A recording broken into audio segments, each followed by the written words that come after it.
Hello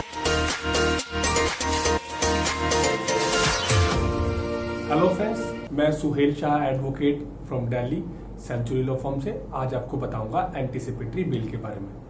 anticipatory bail को हम दूसरी भाषा में प्री अरेस्ट बेल भी कहते हैं। जैसे कि नाम से ही आपको मालूम चल रहा है कि प्री अरेस्ट का मतलब अरेस्ट होने से पहले लगाई गई बेल। जब दोस्तों अब ये एंटीसिपेटरी बेल हम कब मूव कर सकते हैं,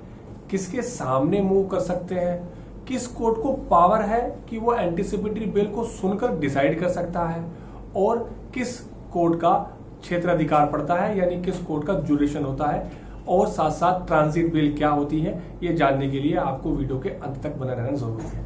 दोस्तों सबसे पहला सवाल ये है कि एंटीसिपेटरी बेल या प्री अरेस्ट बेल कब लगाई जाती है। जब किसी अपराध में, किसी एफआईआर में या किसी मुकदमे में आपको ये एंटिसिपेशन हो, आपको ये एप्रीहेंशन हो या आपको ये अंदेशा हो कि पुलिस उस अपराध में आपको अरेस्ट कर सकती है, तो ऐसी स्थिति में आप एंटीसिपेटरी बेल की शरण ले सकते हैं, एंटीसिपेटरी बेल को मूव कर सकते हैं। अब एंटीसिपेटरी बेल किस प्रोविजन में फाइल की जाती है। दोस्तों एंटीसिपेटरी बेल को फाइल करने के प्रोविजन सीआरपीसी के 438 में दे रखा है, यानी 438 सेक्शन जो सीआरपीसी का है उसके अंदर हम एंटीसिपेटरी बेल को मूव करेंगे। अब किस कोर्ट को पावर है दोस्तों, कोर्ट ऑफ सेशन या उस स्टेट के ऑनरेबल हाई कोर्ट को एंटीसिपेटरी बेल सुनने की पावर है, यानी ये दोनों कोर्ट एंटीसिपेटरी बेल को उसके गुण दोष, उसकी मेरिट्स के आधार पर सुनकर उसका निस्तारण कर सकते हैं। अब ज्यूडिक्शन की बात करें, किस कोर्ट में मैं एंटीसिपेटरी बेल एप्लीकेशंस मूव करूं। दोस्तों जिस थाने में एफआईआर दर्ज हो रखी है, जिस थाने में मुकदमा दर्ज हो रखा है, उस थाना क्षेत्र का जो भी कोर्ट होगा उस कोर्ट के सेशन कोर्ट को पावर है कि वो एंटीसिपेटरी बेल को सुनकर उसका निस्तारण कर सकती है, या उस राज्य के हाई कोर्ट को ये पावर होती है कि वो मेरिट्स पर, गुण दोष के आधार पर मैटर को सुनकर उसका निस्तारण कर सकते हैं। अब दोस्तों सवाल ये उठता है कि जब हम एंटीसिपेटरी बेल को मूव करते हैं, यानी जब एंटीसिपेटरी बेल कोर्ट के अंदर लगाते हैं, तो जनरल क्या प्रैक्टिस होती है, कोर्ट क्या और कैसे निस्तारण करती है। दोस्तों सबसे पहले तो आप ये जान लें, जब आप एंटीसिपेटरी बेल मूव कर रहे हैं, जिसका मतलब एंटीसिपेटरी है यानी प्री अरेस्ट बेल है, तो बेल एप्लीकेशन लगाते वक्त आपका कोर्ट में हाजिर होना जरूरी नहीं है। आपके अधिवक्ता यानी आपके एडवोकेट काउंसिल, जिनको आपने ड्यूली ऑथराइज किया है, वकालतनामा साइन करके उनको अटॉर्नी दी है कि वो आपकी बेल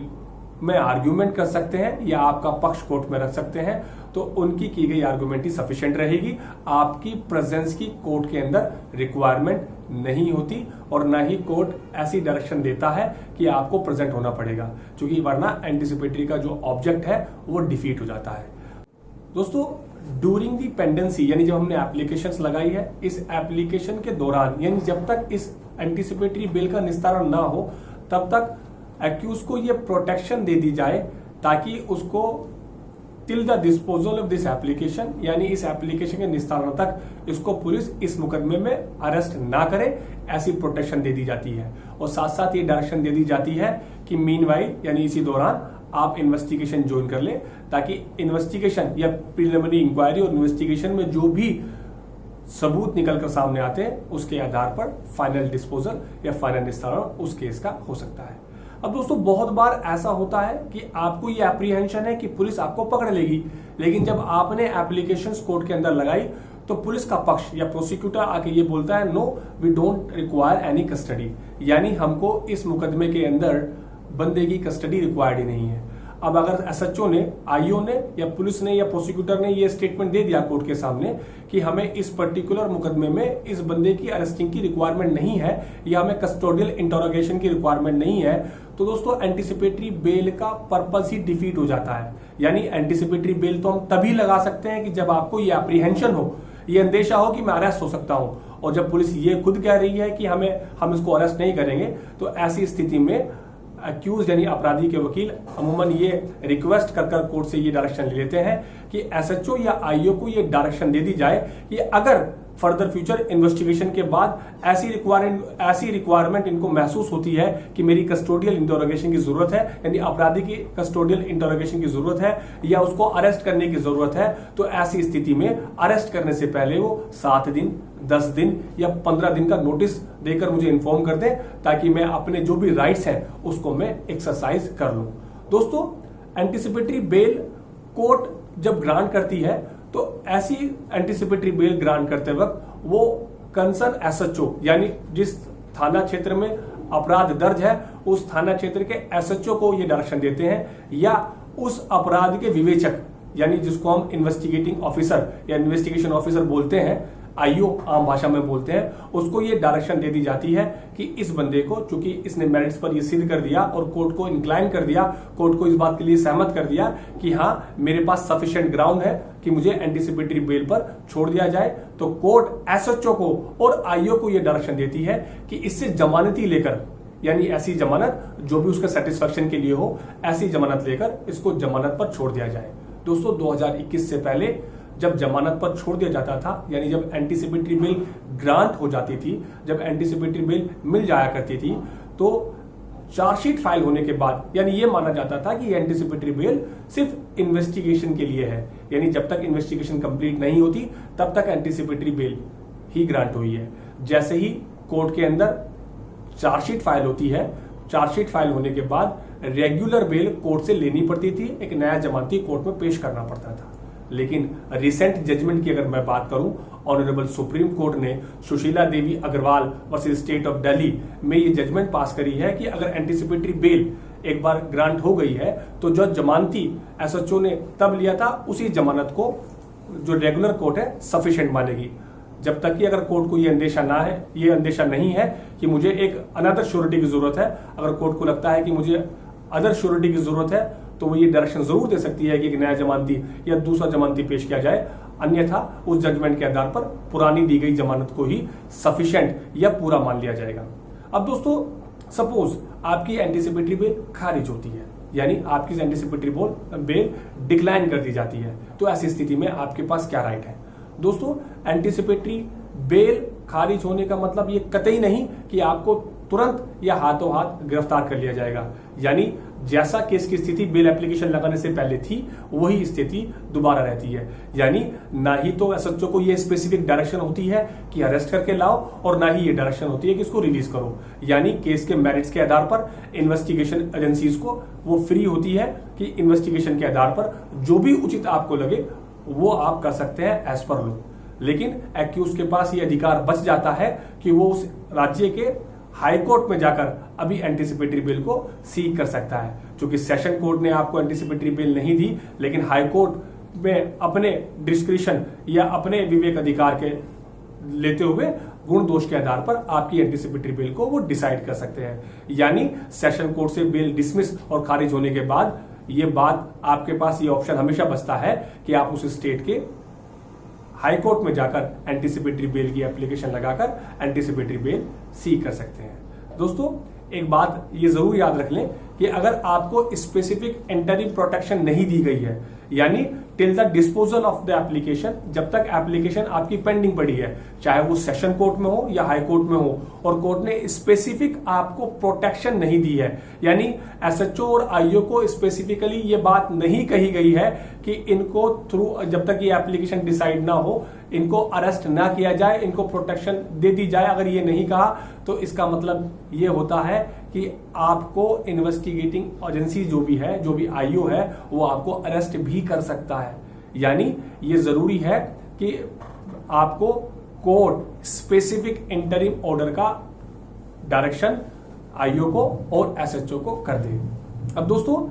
सवाल ये उठता है कि क्या एंटीसिपेटरी बेल अगर एक बार डिसाइड हो गई तो क्या उसी कोर्ट के अंदर हम एंटीसिपेटरी बेल दोबारा लगा सकते हैं? दोस्तों, इसका जवाब है हाँ, आप लगा सकते हैं, लेकिन सिचुएशन में और केस के सर्कमस्टांसेस में चेंजेस होने जरूरी है। यानी यदि आपके पास फर्दर कोई ऐसा ग्राउंड है जो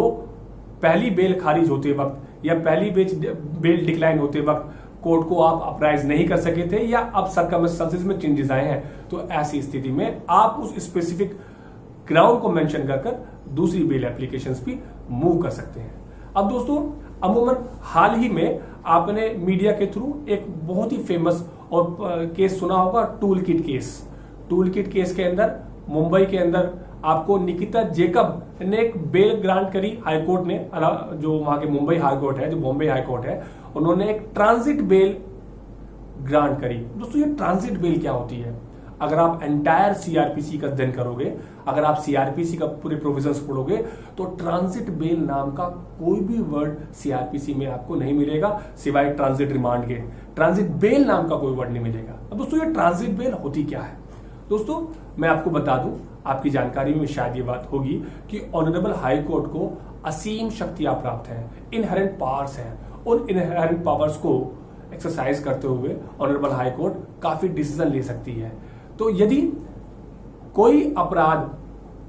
का जुडिशन हाई कोर्ट को नहीं बनता, सपोज कोई बंदा उत्तर प्रदेश में रहता है और उसके विरुद्ध एक अपराध, एक केस दिल्ली में दर्ज हो गया है, और जो बंदा यूपी में रहता है उसे यह अंदेशा है कि दिल्ली की पुलिस यूपी में आके उसको अरेस्ट कर सकती है। और चूंकि बंदा क्योंकि अपराध यूपी के अंदर नहीं हुआ है, तो यूपी के किसी कोर्ट का जुडिशन नहीं बनता। पर ऐसी स्थिति में भी वो व्यक्ति चूंकि यूपी का रहने वाला है, ऑनरेबल हाई कोर्ट में जाकर ट्रांजिट बेल सीक कर सकता है, यानी ट्रांजिट बेल की रिक्वेस्ट ऑनरेबल हाई कोर्ट से कर सकता है। ये रिक्वेस्ट कर सकता है कि मुझे एक पर्टिकुलर टाइम दे दिया जाए, ताकि इस पर्टिकुलर टाइम तक मुझे प्रोटेक्शन दे दी जाए और मैं ऑनरेबल जो भी कंसर्न कोर्ट है उस कंसर्न कोर्ट में जाके अपने राइट्स को एक्सरसाइज कर लूं। ऐसा ही टूल किट केस में निकिता जेकब को बॉम्बे हाई कोर्ट ने 3 वीक का, यानी 3 वीक्स का टाइम ग्रांट किया था। 3 वीक्स का प्रोटेक्शन दी थी कि 3 वीक्स तक आपको कोई पुलिस नहीं पकड़ेगी। आपके पास जो भी as per the law right है, उस राइट को आप कंसर्न कोर्ट में जाके एक्सरसाइज कर सकते हो। तो ऑनरेबल हाई कोर्ट अपने डिस्क्रिप्शन से अपनी इनहेरेंट पावर का यूज करते हुए ट्रांजिट बेल ग्रांट कर सकती है। ट्रांजिट बेल एक पर्टिकुलर पीरियड के लिए 1 वीक, 2 वीक्स, 3 वीक्स, एक पर्टिकुलर पीरियड के लिए होती है, और वो सिर्फ इसलिए ताकि आप कंसर्न कोर्ट में जाकर, जहां पर अपराध दर्ज है उस कोर्ट के जो जुडिशन बनता है, वहां जाकर